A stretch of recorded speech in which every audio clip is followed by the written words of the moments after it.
how did you become interested in self-driving cars? I fell in love with self-driving cars about 6 years ago. I'm so excited to be here. Self-driving cars, flying cars, robotics is a really exciting place to be. It's at the center of a number of different disciplines. It's at the intersection of software engineering and mechanical engineering and electrical engineering and mathematics and physics. Yes. So two of the most challenging areas right now, actually three I would say, are perception, localization, and planning. I teach the Self-Driving Car Engineer Nanodegree program at Udacity, which is a 9-month program that trains software engineers to work on autonomous vehicles. Hello, my name is David Silver. I am a software engineer here at Kodiak. Serious question, when will we see full self-driving trucks? I hope that we see full self-driving trucks really soon, as fast as we can get them out the door here at Kodiak. We already have self-driving trucks. Thank you very much.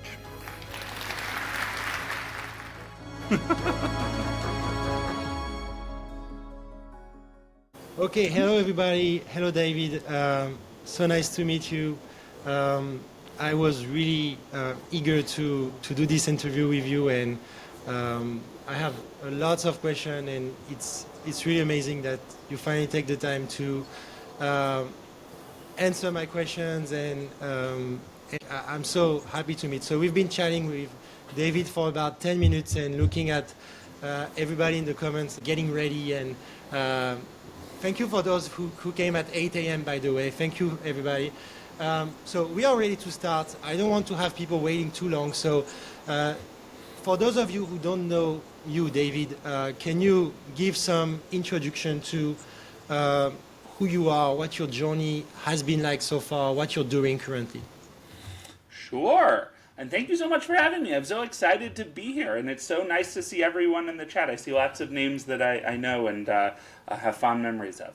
I am a software engineer at Kodiak Robotics, where I work on autonomous vehicles. In particular, I'm a software engineer on the planning and controls team. So we figure out what the truck should do. There are other software engineers who figure out what the world looks like using like camera and radars and lasers, and we on the planning and controls team figure out what the truck should do based on what the world looks like. Before Kodiak, I was at Cruise, where I was working on robotaxis. Before Cruise, I was at Voyage, which was a robotaxi company started by some of my former colleagues at Udacity, where I was before Voyage. At Udacity, I taught a bunch of different courses, including the Self-Driving Car Nanodegree program. Udacity was founded by a former Stanford University professor named Sebastian Thrun, and Sebastian is kind of like the father of self-driving cars. He led the Stanford teams that won the DARPA Grand Challenges way back in the early 2000s, and then he started the Google Self-Driving Car Project, now known as Waymo. So it was a lot of fun for me to go to Udacity and teach self-driving cars with Sebastian. Before that, I was a software engineer briefly at Ford Motor Company, working in their autonomous vehicle group. Before that, I had lots of other jobs in Silicon Valley. Before that, I came to California a long time ago to go to grad school at Stanford University. Before that, I lived in Brazil for about a year, which was amazing. Before that, I was a software engineer on the East Coast. Before that, I went to college at Princeton University. I studied computer science. Before that, I grew up in Virginia on the East Coast of the U.S. And before that, a long time ago, I was born in Alaska, way up north. So that's me all the way back. Okay, didn't know so much. Wow, great. So I want to maybe begin, so not in Alaska, but maybe like about before you joined Udacity. I think you were at Ford, and then you joined Udacity at some point. Can you tell us how that happened, and how did you maybe decide to begin with the nano degree? Yeah. So a long time ago, I started a little business in HR software and recruiting software, human resources software, of all things. And the business did not go that well. It was a real slog, and I let it go on probably way too long. I was kind of the web software engineer for the business, and I had some partners and contractors and stuff, but it was all bootstrapped. And eventually I wound it down and kind of sold it off for parts. And I started looking at what I wanted to do next. And I wanted to do something really, really exciting because after 4 years of recruiting software, I was ready for something that kind of got me more excited. And I looked around and I got really, really excited about self-driving cars and autonomous vehicles. And this was probably maybe 2015, like maybe a year or two before the rest of the world got really excited about self-driving cars. Yeah. So I've been kind of riding that wave of being a year or two ahead of the rest of the world on self-driving cars for a while now. So I started thinking about how to work in self-driving cars because I had been kind of a web software engineer / solo entrepreneur. I wasn't really equipped with the skill set to work on self-driving cars. So I started taking all of these classes online at Udacity and all sorts of other places, anywhere I could find online courses about AI and machine learning and computer vision and robotics. And I started applying for all sorts of jobs, and I eventually clawed my way into an internship at Ford Motor Company. I remember I was in my early 30s and my wife was 7 months pregnant. So I was like way beyond the internship phase. But they said, like, this is what we have to offer you. Because really there's no reason at all we should hire you. But you seem like super excited about this. So would you take an internship? And they said, you should probably put autonomous vehicle engineer on your LinkedIn profile, and who knows, maybe somebody else will get around to hiring you before your internship ends. And I said, that is great. I was so excited. And so I went to Ford. And I just loved being at Ford. That was such a great company, still is such a great company, and such a great time to be there. And I would have stayed at Ford, I think, forever, but during the time when they were trying to convert me from an intern to a full-time employee, which is actually a little bit of work, and a company is kind of large and spread out as Ford, I got an email out of the blue from a guy named Oliver Cameron, who was then kind of running things at Udacity. And Oliver said, hey, I've seen your blog. I've seen that you kind of taught yourself how to become a self-driving car engineer, because I'd been writing this blog, kind of my journey to becoming a self-driving car engineer. And Oliver had seen that, and he said, why don't you come to Udacity and teach people about self-driving cars? And because of Udacity's connection to Sebastian Thrun, as the founder of Udacity and also kind of the inventor of the self-driving car, that was just an incredibly enticing opportunity. And so I talked to the folks at Ford, and they were, of course, disappointed that I wasn't going to stick around, but they were very kind and understood what a special opportunity it was to go work with Sebastian at Udacity. And so Oliver and I started the Self-Driving Car Nanodegree program, and Oliver very quickly decided he wanted to actually go launch his own self-driving car company, Voyage. I stuck around to build the Self-Driving Car Nanodegree program, and then stuck around Udacity to build a bunch of other courses. And eventually, about 4 years later, much longer than I had actually intended when I went to Udacity, I popped out and joined Oliver at Voyage to actually work on self-driving cars in production. And then Voyage got acquired into Cruise, and we can talk more about kind of the rest from there. But I guess that's kind of the story of how I got into self-driving cars. Okay, amazing. So can we talk about Udacity? How was it to create a nano?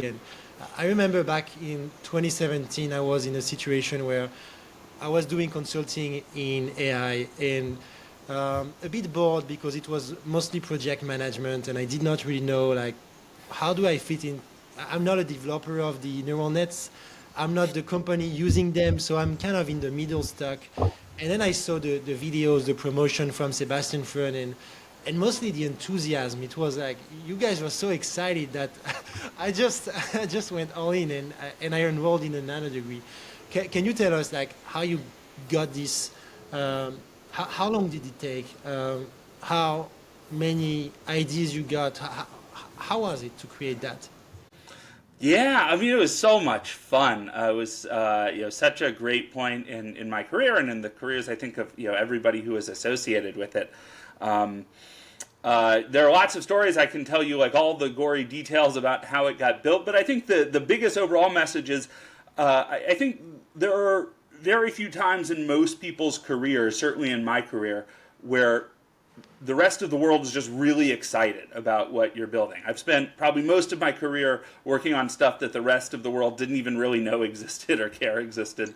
But this was something where it felt like the whole rest of the world, I mean, maybe not the real rest of the world, but certainly a large chunk of the software engineering community was just really excited about what we were doing at Udacity and about the Self-Driving Car Nanodegree program.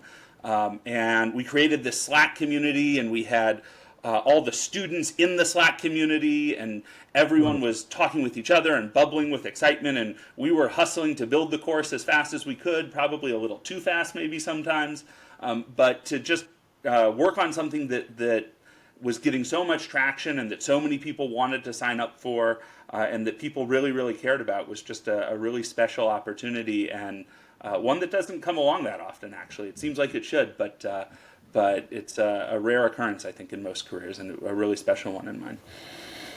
Yeah, so you brought up the Slack channel. So there was this Slack channel indeed where I'm actually still in relationship with people who were in this community to this day. I don't know if some of them are in the chat right now, but basically it was a Slack for the students of the course, and it was really amazing.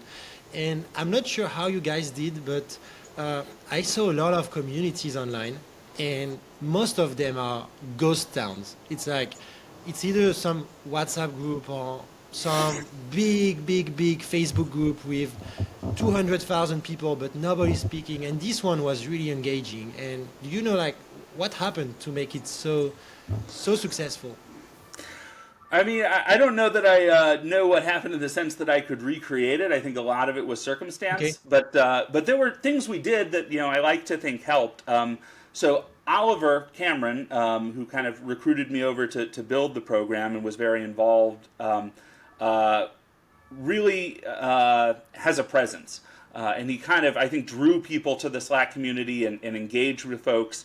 And I think one of the things that was important to me, I maybe don't have quite the magnetic personality that Oliver does, but it was really important to me to talk to students, and that all of us working on the Nanodegree program would be engaged with students. And we had different community managers who worked with our program. And I remember, like, every day when we got to the office, the first thing I would ask our community manager would be, how are our students feeling today? What happened overnight? Because sometimes the students would be, delighted with something we'd done. Sometimes the students would be furious about something. But I felt like it was always really important for us to be in that community and to participate and talk to students and to answer students' questions. Because it's such a special opportunity to get that level of feedback. You work when I've worked at larger automotive companies, maybe someday, years down the line, some other human customer will touch your product, but you're so far removed from them, it's hard to get that feedback. The idea of like being in a Slack community with the folks using what we were building, who cared a lot and had strong feelings about what we were doing, was amazing, and we tried to suck up as much of that as we could, and maybe that helped engage students, the fact that we were in there and really cared about it. Great. Before moving on to Voyage, maybe one question with the real self-driving car. I think, I don't know if it's still up there in the current Nanodegree. I don't think so, but at some point, people could code on a real self-driving car. And I think I got my job thanks to the video I showed where I said, hey, look at this. Like, this is the real self-driving car, and I was part in this development. How hard was it to actually build it? And like, what were mainly the challenges between like actually doing it and then deciding what to teach and what to abstract, some of the things like that? Yeah, I mean, that turned out to be a really challenging thing to build, and I guess I say turned out, it was 100% foreseeable that building a real self-driving car that students could put their code on was going to be a lot of work. But it was a really special part of the course and kind of became the mascot of Udacity for a while. We gave the car a name. The car's name was Carla, and Carla was wrapped in Udacity colors, and he had a Udacity logo. Actually, we hired somebody, Vienna, who I think I saw her name in the chat here, was our kind of our self-driving car engineer, and would work with students to run their code on the car at the test track that we had. We had a very small test track, parking lot basically, close to the office. And we used a lot of open source software. It was kind of cobbling together or integrating stuff that other people had done, and then connecting it together in a way that would work for students. So I remember, just a kind of fun story. There was a company called Autonomous Stuff, still is, I guess, that particularly at that time was kind of the way that software engineers who wanted to work on self-driving cars got a car to work on, is they would go to Autonomous Stuff. Actually, at that time, it wasn't even how they got a car, it was how they got sensors. Like if you wanted to buy one LiDAR unit, one laser array, or one radar unit, the big automotive suppliers were not necessarily interested in like selling you one unit, on eBay or whatever. But Autonomous Stuff would kind of buy them in bulk and then sell them out onesie twosies to whoever wanted them. So we had the sales rep from Autonomous Stuff drive over to our office to talk to us, and he drove in a car that was kind of their demo car. And he said, look, if you want to buy some sensors, we can coach you in how to put a self-driving car together. And Sebastian Thrun said, well, how much would it cost for us to just keep this demo car that you drove over? And the sales rep said, well, we've never actually sold anybody a car before, but if you give me your credit card, I'm sure we can make a deal. And Sebastian whipped out his wallet and was like, here you go. And that wound up being the car that we purchased. Before that, we'd been looking at like buying a car from a Ford dealership and building it from the ground up. But we got that car, and then we used some open source software from a community called AutoWare, based out of Japan. That does a lot of open source software for education, autonomous vehicle software for education. And then we cobbled it together with a bunch of code we wrote so that students could send us modules to plug into the car and actually get the car driving around the test track. So it was a big project. It was a lot of fun. And it was kind of at the cutting edge at the time. Okay, cool. Yeah, amazing. So you've been working with the Nanodegree for like several years. I'm not sure how many, at least 5, I guess. And then you joined Voyage to actually transition from teaching to coding. So can you tell us about that? Like, what was the main differences between maybe this real self-driving car project and working with real customers and, facing like threats and, the idea of like what we are doing is amazing, but it could also be dangerous if we don't code it correctly. So can you explain like all this transition? Yeah. I think the fundamental difference is Udacity is set up as an education company, and Voyage and Cruise and Kodiak are set up as autonomous vehicle companies. So they have kind of different purposes in the world. While we were doing autonomous vehicles at Udacity, or teaching autonomous vehicles, our main goal was to help students get jobs. So we were thinking largely about what can we do to help students go to companies and go into interviews and be credible candidates, which is definitely related to the work of actually building an autonomous vehicle, but the goals are kind of different at the margins. And so certainly going to a company like Voyage and Cruise and now Kodiak, we have safety considerations that are just way beyond what we had to deal with at Udacity, because at Udacity we were only driving our little it wasn't little, it was a real car. It was bigger than actually the Cruise robotaxis, but we were only driving our self-driving car in an enclosed parking lot. We weren't on public roads, and we weren't ultimately trying to pull the driver out of the vehicle. We were trying to get student code running in the car. And so there are a lot of safety considerations and edge cases and systems engineering problems to think about and overcome when you're working on actually putting a car on public streets. And of course you have to you have to deal with just a much wider range of circumstances. We were kind of at Udacity running the same project over and over, like drive the car in a circle, stop at a stoplight, go when the light turns green.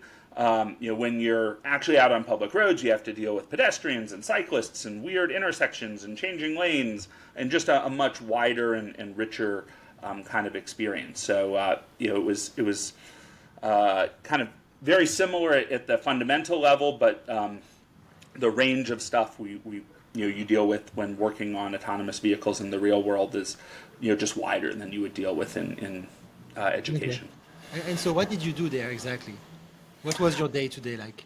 Yeah, at Voyage, at Voyage, I was working on the planning and control team, particularly on controls. An interesting thing that has happened to me kind of over and over in my career is that people will ask me, "Are you a controls engineer? Can you be a controls engineer?"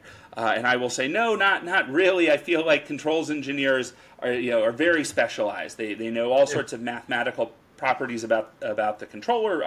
For folks who are listening who may not be aware, control is kind of the discipline of figuring out how to turn the steering wheel and hit the throttle and hit the brake to follow a path. So on the planning team, which is what I mainly think of myself as a planning engineer, we come up with the path that the vehicle should follow, and then the controls engineers figure out how much to turn the steering wheel and hit the throttle and hit the brake in order to follow that path. And there's a lot of advanced mathematics involved in control. But one of the things that turns out to be challenging is pairing folks who have that mathematical knowledge with folks who write production-ready C++ code. And so a lot of times in my career, people have said, "Well, you can write C++ code and you seem to at least know about controls. Can you be a controls engineer?" And Voyage was one of those places where I did a lot of work on controls because we needed folks to write the code to follow the path. And so I was at our kind of test community. Voyage was a little bit of a special company in that it was building autonomous vehicles for retirement communities. I don't know if retirement communities as such are necessarily even a thing in France where you are, Jeremy, but here in the US, they're becoming a bigger thing every day. As people get older, they want to move to a place with other older folks. And we worked with one of these retirement communities that was kind of like a closed community just for, I think, age 55 and over, called The Villages. And we would be in that community working on our self-driving car. Well, actually, we had a bunch driving around. And in particular, things I was looking at were like the steering wheel. Is the steering wheel too wobbly? Does the car feel wobbly as we're driving around? Are we braking too hard? Are we accelerating fast enough? That kind of thing. So you were also like in the car, like you were coding and at the same time going to the field and testing, right? Maybe not literally at the same time. It can be. Yeah. Sometimes you actually literally are like tapping on the keys while the car is moving. That can get a little dizzying, but it happens sometimes. But yes, for sure. One day I would be coding stuff up, and then the next day I would be out in the car. On the road, like seeing the effects of what I did and twiddling with things to try and make the car drive better. Yeah, this is probably the best part. I would say, like seeing the change like happening almost immediately. I really liked it too. I'm not sure how someone joined, but anyway, we'll try to. So people can ask their questions maybe in a few minutes. Let's continue. So I want to talk about like the acquisition of Voyage to Cruise. Did anything change for you, or like did you just happen to do the same thing and nothing really changed? Oh, I mean, things changed tremendously. Voyage was about maybe 60 people, I forget, something like that at the time we got acquired, and Cruise was probably 1,500, 1,700 people, 1,500, 1,700. So the company was just much, much larger. And this was also during COVID, of course, so everyone was working remotely. And so kind of joining a company that large was just a much different experience. We had to kind of learn how to navigate the company. In a lot of ways, it kind of helped to join as part of Voyage because I knew all these people throughout Cruise because we were former Voyage colleagues. So I would be in meetings with folks who had been at Cruise for maybe several years, and they'd say, "Oh, we need to talk to somebody in this part of the organization. I don't even know anybody over there." And I would say, "Oh, I know, such and such person because we work together at Voyage, and I know that person is now over in that part of the Cruise organization." And so that actually was a really nice kind of perk of joining as a group. And I applaud Oliver for working with Kyle Vogt, the founder of Cruise, to bring all of the Voyage engineers into Cruise. But at Cruise, because Cruise is such a large organization, was at the time, and I think it is even larger now. The scope of responsibilities you have is much narrower, but you get to go much deeper, in that area. So I wasn't so much like trying to solve the twiddle in the steering wheel and also the braking and the throttle. I was working on some very specific tools related to actually the Cruise Origin, which is their kind of from the ground up self-driving vehicle. And so I got to go out to GM's Detroit test track or Milford Proving Grounds, actually, just outside Detroit in Michigan, and be part of the first autonomous engagement for the Origin, the first time that we drove the Origin autonomously on a test track. And that was a lot of fun. But it was instead of one giant area of the whole autonomous stack that I was working on, it was just one part of one vehicle.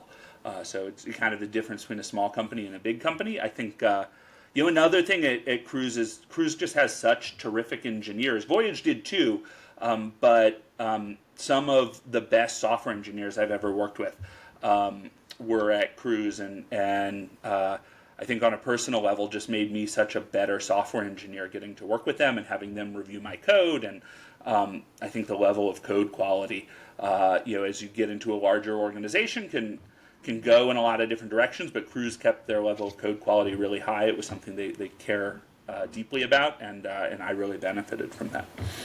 Is there anything you would recommend to people, like if they want to join a company like Cruise, how different is it in the skills that they need to have, rather than if they join a smaller company, maybe like Voyage was at the time? Yeah, I think probably the biggest challenge in joining a larger company like Cruise is they're less likely to be looking for generalists. That this varies. It depends on the team and the role, but a lot of times they're looking for somebody who has a very particular skill set. And so part of the challenge of finding your place at a company like Cruise or any large organization is figuring out how to navigate the job board and people with the organization to figure out how your skill set kind of matches up with what they need. Whereas at smaller companies, it tends to be much more, we just need somebody who's a good software engineer or good at whatever it is they do to drive the company forward. And you maybe try not even to focus too much on what they'll do the first month somebody gets there in a smaller company, because things will change so much that you kind of need more of a generalist who can work on a wider range of stuff. So I think in terms of an individual job seeker, what that person is looking for, what kind of company they should join, you might want to think more, are you interested in going broad or interested in going deep? Breadth tends to come more at smaller organizations, and depth tends to come more at larger organizations that have the luxury of focusing on a particular area deeply. Okay, great. So I noted a question where maybe you could tell us the process of building. So you can pick either a robotaxi or a self-driving truck, because now you're building self-driving trucks for Kodiak.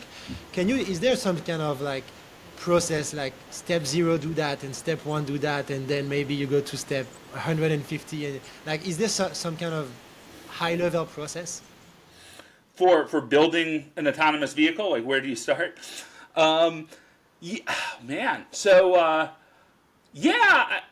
I mean, I could probably trace out the process. I haven't thought about that maybe in as many words. But the first thing you need is a vehicle platform, right? Almost no autonomous vehicle companies. There are a few, but almost none of them, are building like hardware from the ground up, like putting together the vehicle chassis and slapping on the wheels and stuff. You're typically starting with some vehicle platform. So the first thing you have to do is search out what underlying car or truck or vehicle am I going to try and work with, and then you need to find a way to connect into that vehicle and send it commands. And then once you can send it commands, you need to find a set of sensors that you can put on the outside of the vehicle to figure out what's going on in the world, and you need to figure out how to put together a computational unit, a compute platform inside the vehicle, and connect up all the electrical wiring. And you might notice that so far we're mainly talking about hardware. Like this is the point at which we're just trying to figure out the hardware of the vehicle so we can eventually get software running on it. But once you kind of have all that hardware set up, the vehicle platform and the sensor system and the compute unit, then you can start thinking about hardware, about software. What should the underlying operating system be? And once you have the operating system working, what should the messaging system be between the different processes running on the operating system? So if your sensor sees something, how does it tell your planner what it sees, and how does your planner tell the controller what to do? And then once you have the messaging system set up, then you can start to do maybe the really interesting stuff, which is apply AI and machine learning to figure out what the world looks like and to figure out what your vehicle should do, and to actually turn the vehicle, turn the steering wheel, hit the throttle, hit the brake to move the vehicle through the world. And at a higher level, like imagine you have this car walking as you described, like what happens there until you get to production? Like, is there like one prototype, and then what happens? Like how many months maybe between the beginning and maybe some, because we've seen like Cruise currently, so not currently, but like a few weeks ago they had actually vehicles with no driver, like not even safety driver. So how do you get to that point? Yeah. There are only a few companies in the world that have done it, right? There's Waymo, there's Cruise. A couple other companies have had kind of one-off demonstrations. There are things going on in China that I have not been over there in the last few years to see about. And my kind of observation, both having been in Cruise and having observed these other companies, is it takes a long time and it requires a lot of infrastructure. And when I say infrastructure, I mean a lot of stuff like every time you go out, you need to log what's happening, and then you need to figure out how to automatically surface the interesting parts of that log for engineers to look at. So you need to figure out, every time the safety driver disengages the vehicle or executes a manual takeover, you need to figure out how to log that and how to find the right engineer who should look at that to understand why the safety driver did that. You need to put together a simulation system to figure out once if the driver had not taken over, what do we think would have happened? Would the vehicle have been safe, or would something bad have happened? And then how do we change the software so that the vehicle would have been safe? And you kind of repeat that process over and over and over again until you can drive the risk down to zero. And the way you kind of evaluate whether you have driven the risk down to maybe not zero, but an acceptable level, certainly much better than a human driver, is the way you evaluate that is a combination of statistics. What does your on-road data tell you in terms of interventions and other metrics you might be tracking? Simulation, what do you simulate would have happened? Track testing, if you go to a private closed course test track, you will set up, really challenging situations for the vehicle, where the vehicle can hit a mannequin, a fake person instead of a real person, and you try and make sure the vehicle doesn't hit that mannequin. And then analysis. Systems engineers are really, really good at analyzing where are the likely fault points in the system, and how do we estimate the likelihood of different types of incidents based on those fault points. And you try and put all that together, and then there's typically a safety committee that reviews the results and decides, as you're, are you ready to move to the next step, whether the next step is going on public roads, whether the next step is pulling the driver, but only at certain times of the day. Whether the next step is going full driverless across the whole city of San Francisco. So I see a lot of people asking questions. So we'll get to questions in a few minutes. So I saw like you work with a lot of amazing people, right? So there was probably the guys from Ford, but also like Sebastian Freund, Oliver Cameron, Kyle Vogt, and Don Burnett. Can you tell us maybe like, is there one person in particular where you really had like inspiration from? Like for me personally, I remember when I joined self-driving cars, my inspiration was Sebastian Freund and you. And like, how has it been for you? Like, what is your biggest inspiration in this field and in your career? Yeah. Oh man, I've worked. You're right. I've had to work, or I've had the pleasure of working with so many wonderful people. I mean, when I think about people that I really love working with, I think some of the folks at Kodiak are just amazing. I think Don Burnett is an incredible CEO. I think probably the biggest testament to what Don and Andy, Andreas Wendel, our CTO, have achieved is how well Kodiak is driving at such a small size. Kodiak is about 200 people, a little bit less actually, a little bit fewer, I guess. And the truck just drives so well. I'm so both proud of what we've accomplished, but also I'm standing on the shoulders of lots of people who came to Kodiak before I did. I think Don and Andy, who have been here since the beginning, have done an amazing job bringing up a self-driving car system company, on a much smaller scale than people thought was possible. So I think that's been super inspiring. I think Sebastian is inspiring in a whole bunch of different ways. I think maybe the kind of biggest thing about working with Sebastian is that he kind of helps you believe that you can go farther than maybe you thought you could. And a lot of that is kind of his enthusiasm and his willingness to believe that things that you might not think or I might not think are possible can be done. And I think working with him and seeing the way that he would take even video producers or folks who were not software engineers, but we were working with at Udacity, and kind of inspire them to kind of reach beyond themselves and do something great and build this nanodegree program that touched tens of thousands of people around the world is super cool. And that's like kind of a superpower, more than maybe even writing really great code or pushing the boundaries of AI, both of which Sebastian has done, just getting people to really believe in themselves and kind of reach.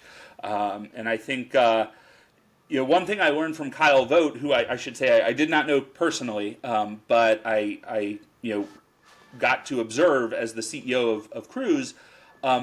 Kyle was really, really good at focus.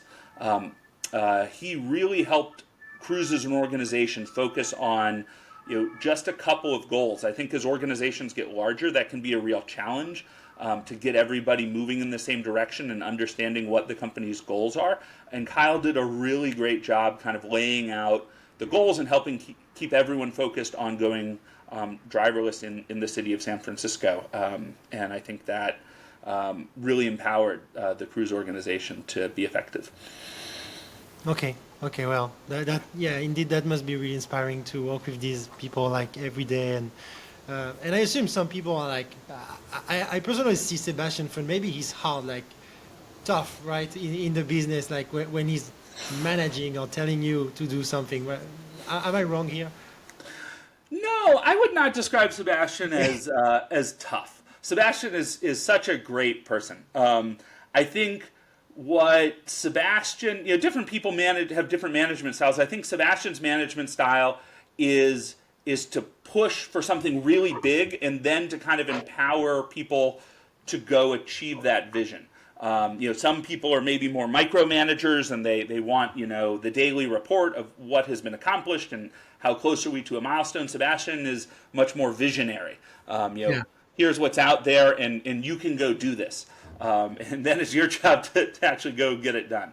And that's a really fun style of person to work with, I think. Okay. Okay, I think we're ready to move on to the questions. I'm going to, I noted some questions I received by email, and now we have like a whole lot more in the chat. I wanted to start with one from Anil. Anil, if you're here, you can either I can either ask your question that you send me about building portfolio, or you can also do a live call-in if you want to chat with David. But be sure you have a good camera and microphone. So let me know, and if you're not here in the next 10 seconds, I'm going to ask the question, and then we'll move on to the next one. Okay, it doesn't have video. Okay, so it's fine. So the question from Anil is, now that you're on the other side, what technical skills do you look for when you are hiring? So we know like the skills when you are trying to get inside, but when you are on the other side hiring, what are these skills? Yeah, they're basically, so maybe... And also, sorry, but also the portfolio question as well, like what type of portfolio should people build if they want to get hired? Yeah. So I think the portfolio question turns out to be somewhat different than the skills to get hired question. And this was maybe something that bedeviled us a little bit at Udacity. Building a great portfolio is really terrific for getting a company's attention, for getting a recruiter's attention, for getting a hiring manager's attention, and kind of getting into the funnel. And it also gives you something good to talk about when you are in the interview process. But in point of fact, most Silicon Valley companies, and Kodiak is like other companies in this way, kind of have a set interview process. And one part of the process is talking about your portfolio and having some good projects, and they can be almost any type of project that's related to robotics. They can be more software projects, more hardware projects. I think is valuable for that part of the interview process, and being able to answer deep questions, because one of the kind of tricks of interviewing is to just kind of keep pushing till you can see the boundaries of what somebody has thought about. And so as a candidate going into the process, you should probably just assume that whoever you talk to is going to keep pushing on whatever project you bring them to kind of see how deep they can take you on it.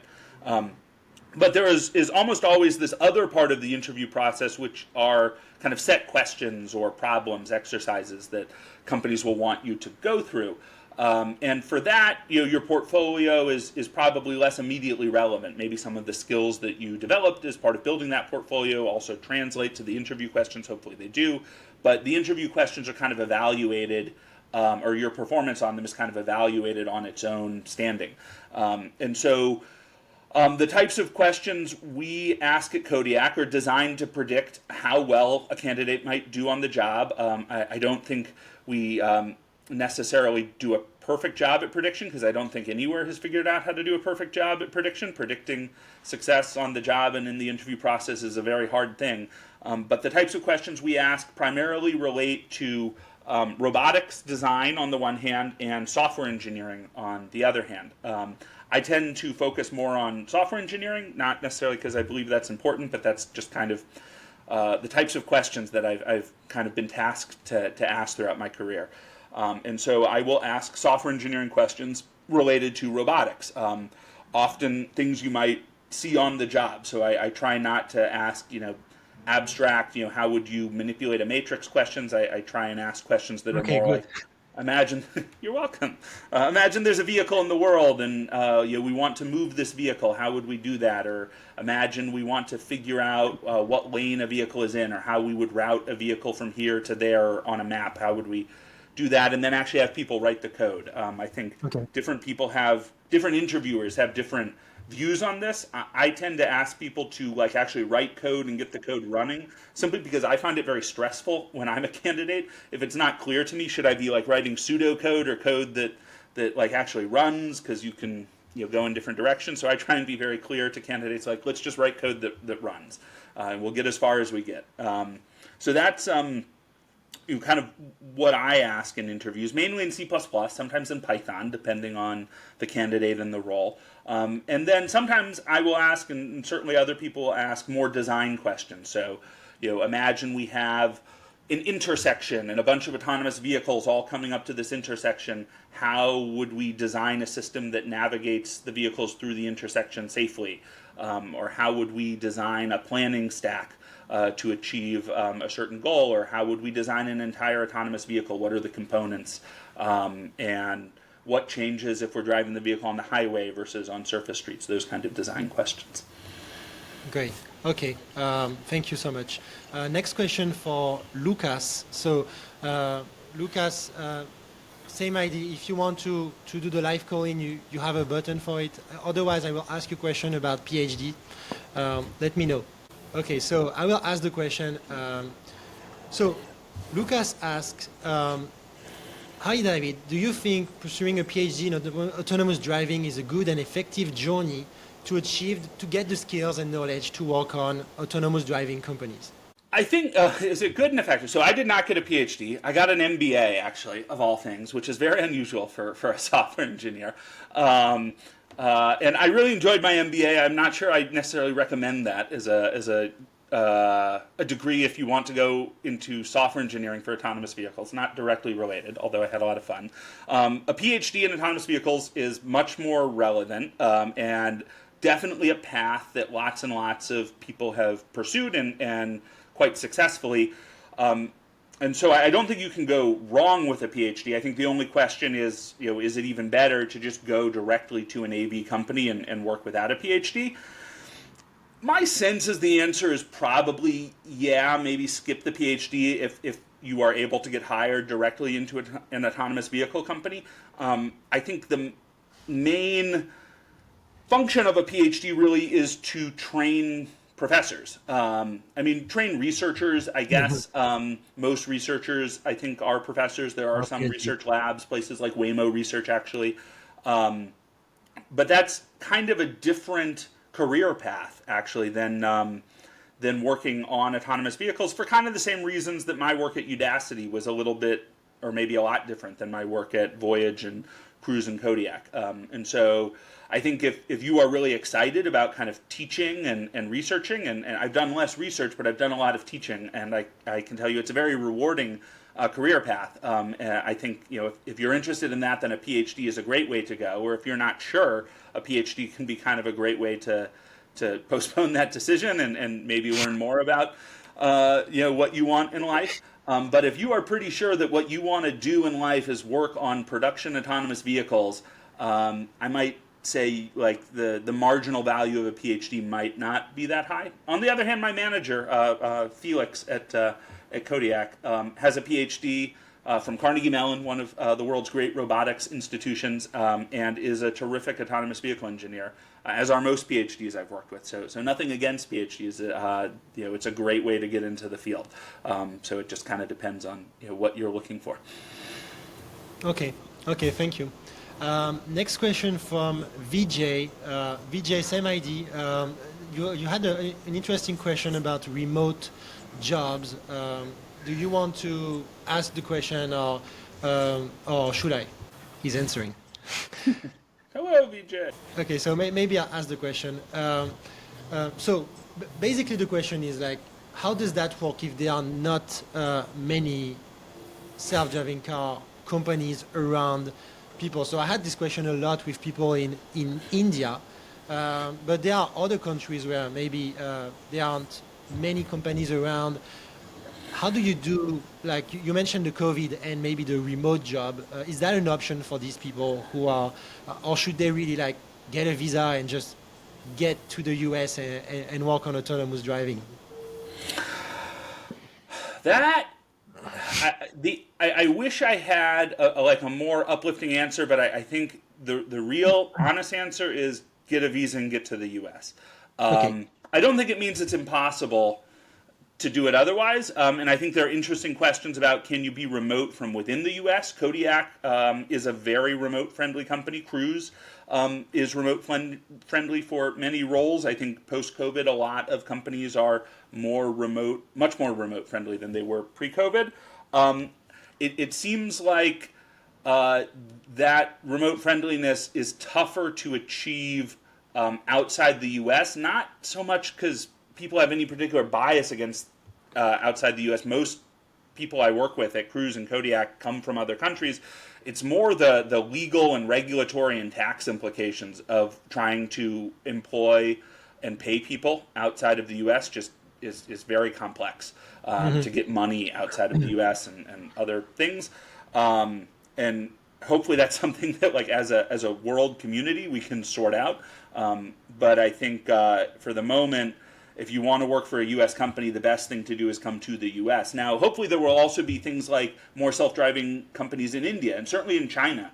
This is actually a very plausible option to work on for lots of different autonomous vehicle companies in China. Hopefully that will come to India. In Europe, I think there are options related to the traditional automotive industry, mainly the German big three, the French, I don't know, do they call them the French big two? And then the tier one automotive suppliers, companies like ZF and Continental. So there are definitely options outside the U.S., but I think if you want to work for one of the kind of U.S. startups, that's still harder to do outside the U.S. And something I would add on that I say a lot in my emails is that if you're building the skills anyway, you don't really, like, if it's not mandatory for you to build cars, and if you're okay with robots or just computer vision systems that are advanced and that do cool stuff, then just building the skills can also get you these companies that may be available around you.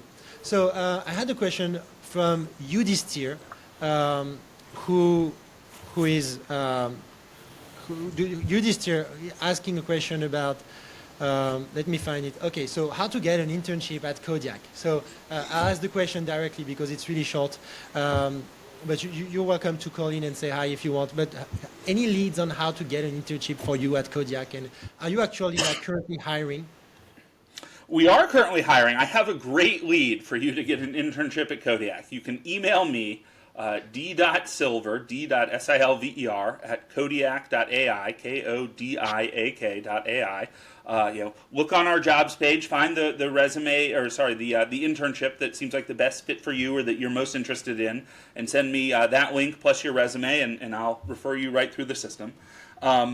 Maybe more, to give you a bit more context, Kodiak makes tremendous use of interns, more than I think any other company I've ever worked at. We give interns a tremendous amount of responsibility, and a lot of supervision and guidance, of course. But we tend to be a place where interns are doing real work that goes on the truck, and our goal is that interns finish their 3 or 4 month internship having been able to see the effects of their work on the truck, as opposed to do some project that maybe is less immediately relevant or impactful. And we tend to have interns on all our teams, and we tend to have interns year-round. Summer interns are the most common for U.S. universities, but a lot of other universities outside the U.S. actually, particularly Canada, do internships, or sometimes they call them co-op programs year-round. So if that's something you're interested in, please contact me. Sometimes the visas can be a little bit tricky to work out, but for internships, there's sometimes more flexibility than for like a permanent role. Let me know, and we would love to talk with you. Okay, so he's sending his resume. Amazing. Next question from Tommy. So we're reaching the end, so I will ask a few more questions and then we'll do some sort of conclusion. So next question from Tommy is about GPU programming. Tommy, if you want to just do a call-in, or otherwise I can ask in 5 seconds. The question is mostly like, how important is it to know like CUDA, GPU programming, all of this stuff that can be quite scary actually, especially if you're not into C++ much. Can you tell us about that? Yeah, I think for most roles, knowing CUDA or GPU programming is not essential. There are some roles where it is. So one of the benefits of a large company like Cruise is that there is a whole team at Cruise, or at least there was, devoted to GPU acceleration. In a smaller organization like Kodiak, we have a couple people who work on GPU acceleration, but it's not even for those folks necessarily. They're like permanent, full-time occupation. They're calling in life. It's like a thing they kind of do on the side when necessary. So it's a skill set that can definitely be useful. Also a skill set that you can learn as it becomes necessary for you.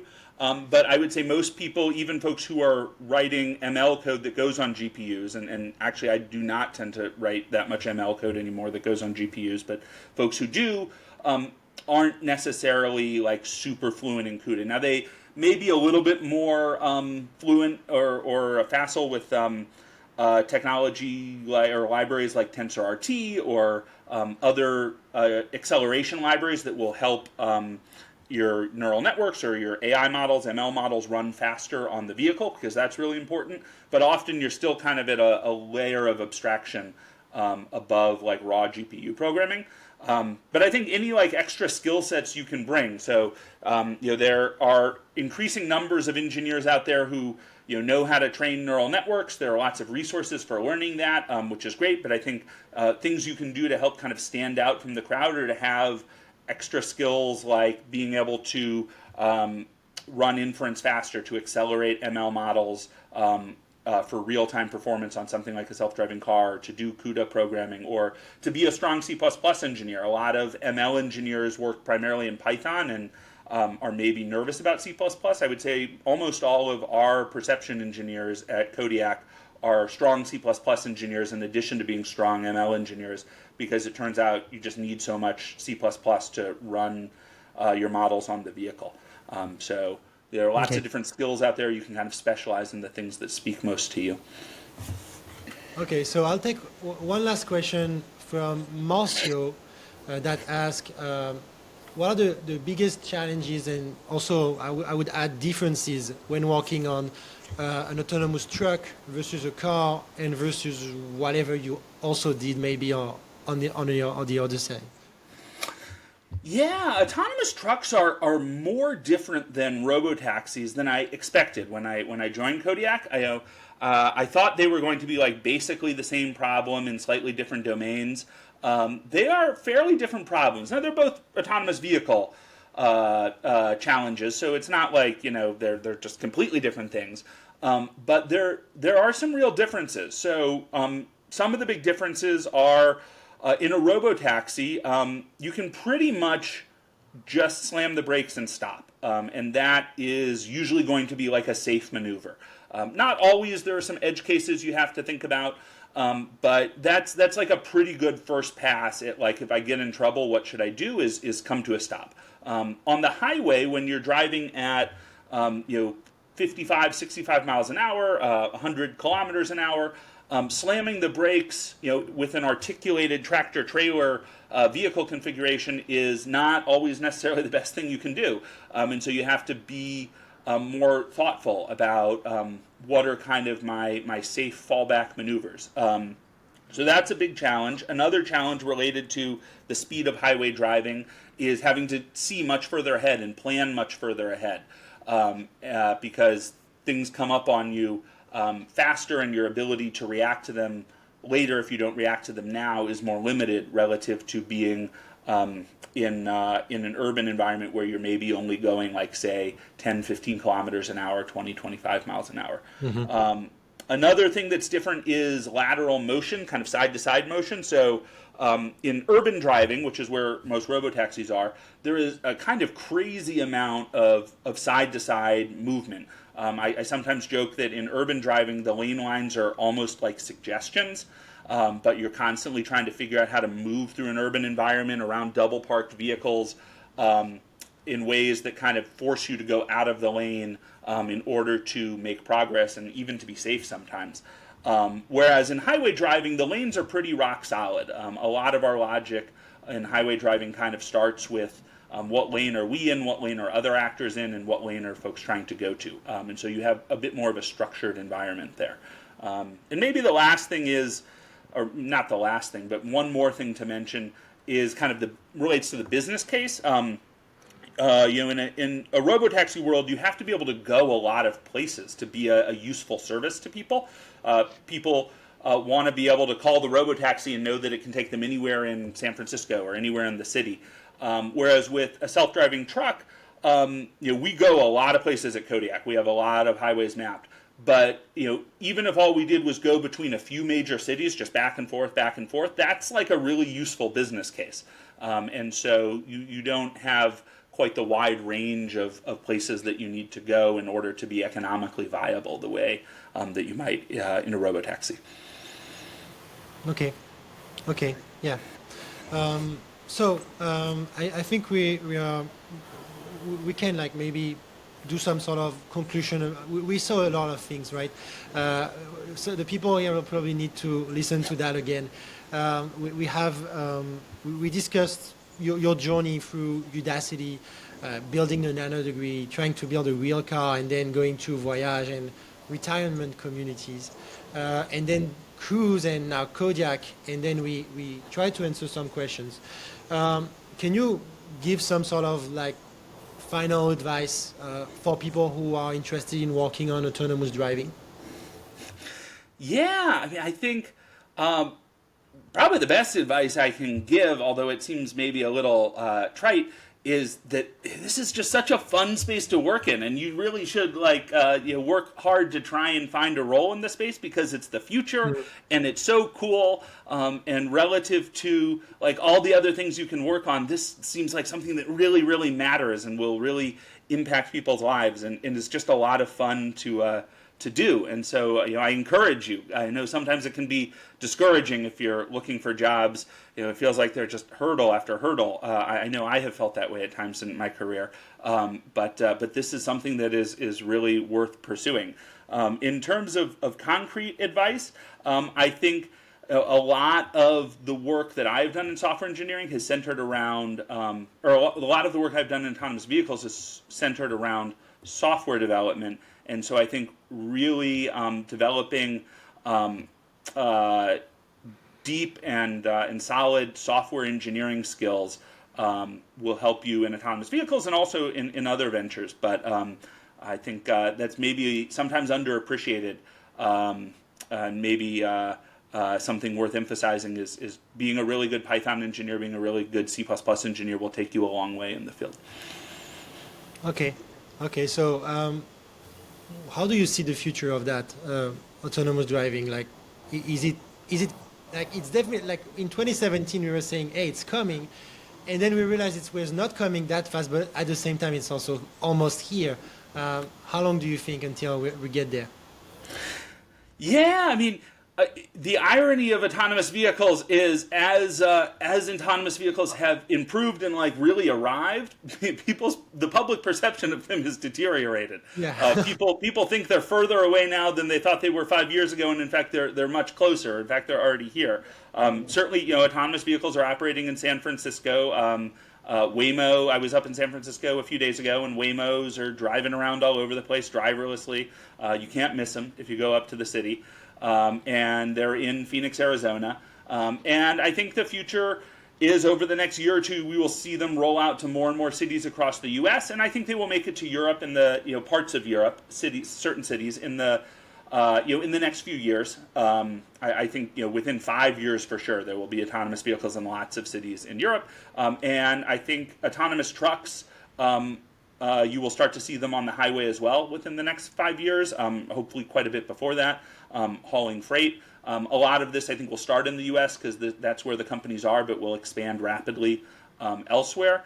And even if it maybe seems like it's not quite here yet, it almost is. And I think you might expect to yourself be riding in an autonomous vehicle within the next year or two. Certainly, if it's something you seek out, I think you will be able to. You could do it today by flying to certain cities, and I think it will come to you within the next year or two. Okay, thank you so much, David, for your time. Maybe you can, I know you're going to walk now, and you're going in the test field in like 5 minutes. So we're gonna have to end the session. I want to thank everybody for asking the questions. I'm sorry if we could not ask everything. I tried to ask as many as I could. Thank you so much, David. You've been a great podcast guest, by the way. Like telling stories for all questions, it's very, very hard to get for guests. So it's like really thank you so much, and I appreciate you, and I hope that we can keep chatting in the future. Thanks. I really enjoyed it too. And I hope you have a wonderful evening in Paris. And I hope to have a great day at the test track here in California. Wishing you a great day too. Bye. All right. Bye-bye.